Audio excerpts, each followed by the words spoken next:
মমতা বন্দ্যোপাধ্যায়ের যে হৃদয়, সেই হৃদয়টাকেই মূলত আঘাত করেছে। সেখানেই টুকরো টুকরো হয়ে গিয়েছে রাজ্যসভাতেও তৃণমূলের ভাঙন, সম্ভাবনা নিয়ে জল্পনা, যার কেন্দ্রে সুখেন্দু শেখর রায়ের নাম। এই অপারেশন লোটাসের পেছনে তৃণমূলের কত বেঈমান তারা রয়েছে,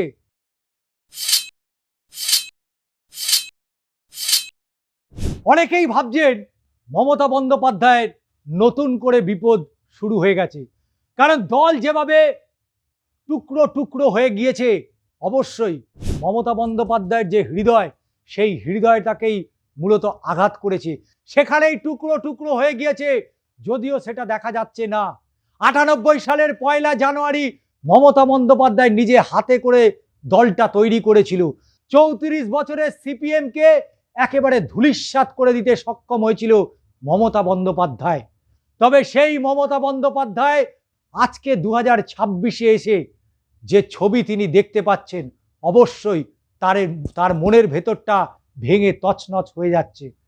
এদিকে ইন্ডিয়া জোটের বৈঠকের দিনই তৃণমূলের সাংসদ ভাঙন, জল্পনা আরো চাপে কালীঘাটে, কালীঘাট।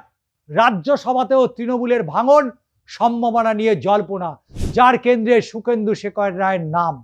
ভেঙে খান খান সাদের দল, বিদ্রোহীদের ফেরাতে জনে জনে ফোন করেছেন মমতা। যারা একদা তাকে ঘিরে থাকতেন, তাদের বেশিরভাগই এখন আসল তৃণমূলের সদস্য। অবাক কাণ্ড। এই পরিস্থিতিতে আরো একবার দলকে জোটবদ্ধ করতে তৎপর হয়েছেন তৃণমূল সুপ্রিমো মমতা বন্দ্যোপাধ্যায়।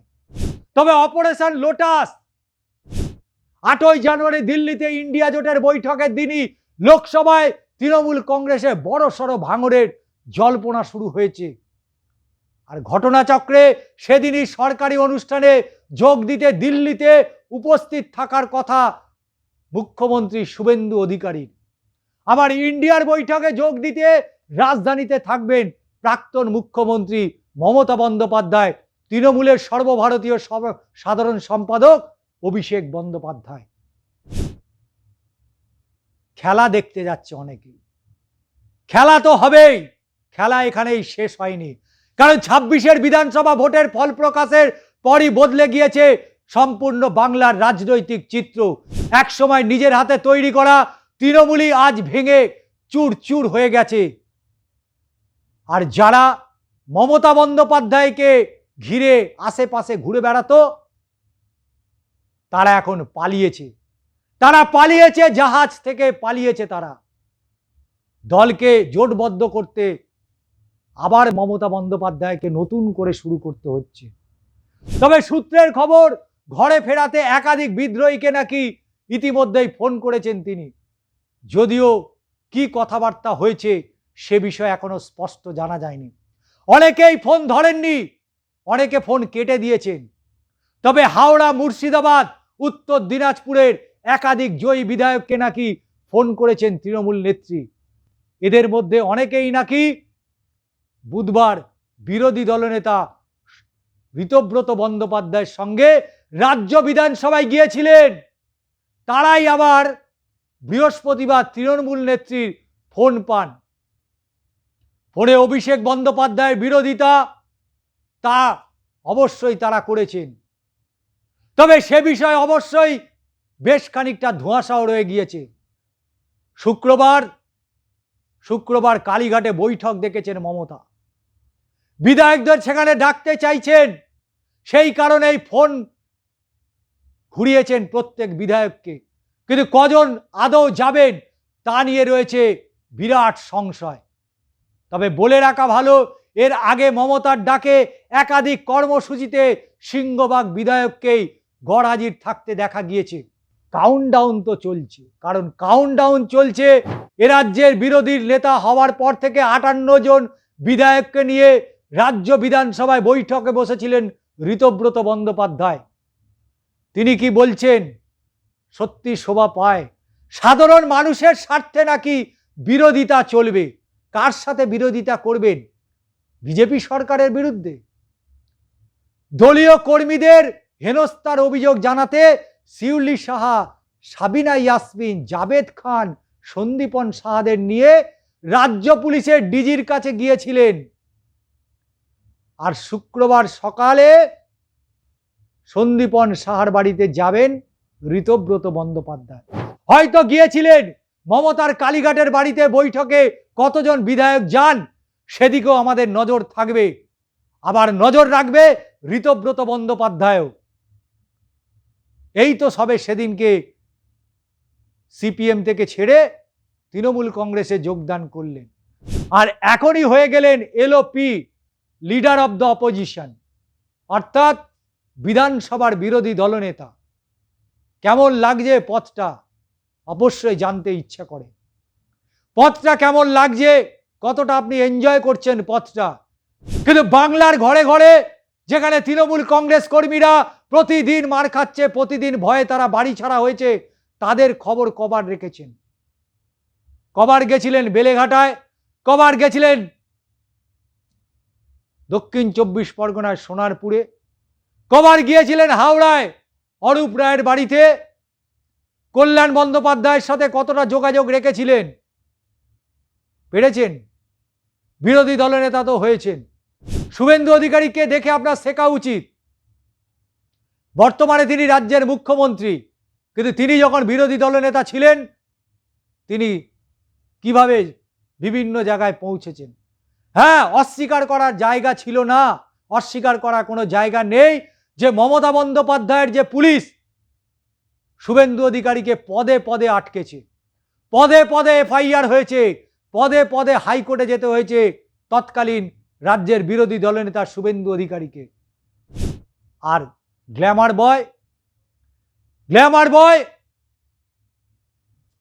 একথা আমরা বলছি না, একথা আমরা বলছি না, একথা বলছে সিপিএম থেকে ছেড়ে আসা সেই সিপিএম এর আপনার সহকর্মী শতরূপ ঘোষ। শতরূপ ঘোষ বলছে গ্ল্যামার বয়।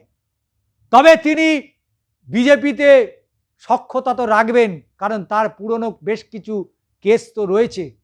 সেই কেসগুলো যদি আবার নাড়াচাড়া হয়ে যায়, আবার যদি সোশ্যাল মিডিয়াতে যদি ভাইরাল কিছু হয়ে যায়, সেই ভয়ে হয়তো তিনি এটা করছেন। কিন্তু তৃণমূলকে ডোবানোর তার অধিকার যে নেই সেটাও কিন্তু শতরূপ স্পষ্ট করে দিয়েছে। ভাবতে অবাক লাগে, যে একদিন সাসপেন্ড হয়েছিল সে আজকে মমতা বন্দ্যোপাধ্যায় পাশে দাঁড়াতে চাইছে, আর একদিন যাকে দুধ কলা দিয়ে পুষেছিল আজকে সেই ছোবল মারছে মমতা বন্দ্যোপাধ্যায়কে। এটাই মনে হয় বাংলার রাজনীতি। কিন্তু অপারেশন লোটাসের প্রথম পর্ব রাজ্য বিধানসভায় দেখা হয়ে গিয়েছে সকলের। অপারেশন লোটাসের প্রথম পর্ব দেখা হয়ে গেছে রাজ্য বিধানসভায়। কারণ প্রথম দেখা হয়েছিল, প্রথম দেখাতেই প্রেমে পড়া, দ্বিতীয় দফাতে আলিঙ্গন, আর তৃতীয় দফাতে একেবারে অপারেশন সানশাইন। হ্যাঁ, ঋতব্রত বন্দ্যোপাধ্যায় প্রথম দিল্লির সেই গ্যারেজে, দ্বিতীয় দফায় বিধানসভায়, তৃতীয়বার নবান্নে, আরও কতবার আড়ালে আবডালে দেখা করেছেন সেটা হয়তো অনেকেই বলতে পারবেন না। তবে রাজ্য বিধানসভার যে আবাসন রয়েছে তাকে দেখা গিয়েছে। তবে এ যাবৎ কালে কেন, গত যদি 2 দশকের কথা বলা হয়, কলকাতার যারা বিধায়ক, কলকাতা থেকে যারা মন্ত্রী হয়েছিলেন এতকালে, তারা কোনোদিন রাজ্য বিধানসভার যে আবাসন রয়েছে, অর্থাৎ আমরা যাকে বলি এমএলএ হোস্টেল, সেখানে কিন্তু তাদের দেখতে পাওয়া যেত না। কিন্তু দেখতে পাওয়া গিয়েছে কলকাতার অনেক বিধায়ককে গত বেশ কয়েকদিন আগে বিধানসভার যে আবাসন রয়েছে সেই আবাসনের ভেতরে। তাই মমতা বন্দ্যোপাধ্যায়ের বিরুদ্ধে অপারেশন লোটাস চলছে, একথা ঠিক, অস্বীকার করার কোনো জায়গা নেই। কিন্তু ওদিকে কাকলি ঘোষ দস্তিদার তিনি বলেছেন দলের বিরুদ্ধে আমার ক্ষোভ থাকতে পারে, কিন্তু দলকে যে ছেড়ে দেব এটা কিন্তু আমি বলিনি। আবার ওদিকে বাবুল সুপ্রিয় তিনি বলেছেন ইঙ্গিতপূর্ণ মন্তব্য।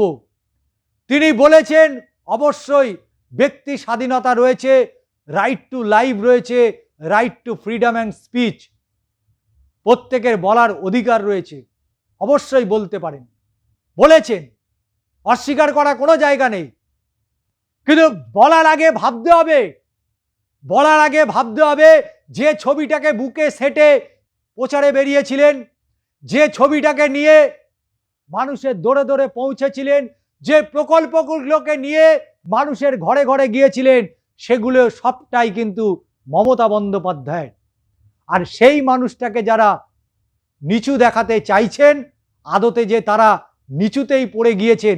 কারণ 58 জন যারা চলে গিয়েছেন, তারা এই মুহূর্তে বাংলার মানুষের কাছে কোথায় গিয়ে দাঁড়িয়েছেন তা বলার অপেক্ষা রাখে না। অপেক্ষা করুন, সামনে পুরো ভোট আছে, পঞ্চায়েত ভোট আছে, 29-এ লোকসভা আছে এবং 31-এ বিধানসভা আছে। মমতা বন্দ্যোপাধ্যায় যদি বিধানসভায় পৌঁছে যায়, ছবিটা কি হতে পারে বলার অপেক্ষা রাখে না। আর সংসদে 2 কক্ষ, লোকসভা এবং রাজ্যসভায়, সেখানে মমতা বন্দ্যোপাধ্যায়কে আরও একটা বড়সড় ধাক্কা দেওয়ার পরিকল্পনা ইতিমধ্যেই হয়ে গিয়েছে। এবং এই অপারেশন লোটাসের পেছনে তৃণমূলের কত কত বেঈমান তারা রয়েছে, সেটাও কিন্তু আরও একবার প্রকট হয়ে যাবে। শুধু অপেক্ষা করুন।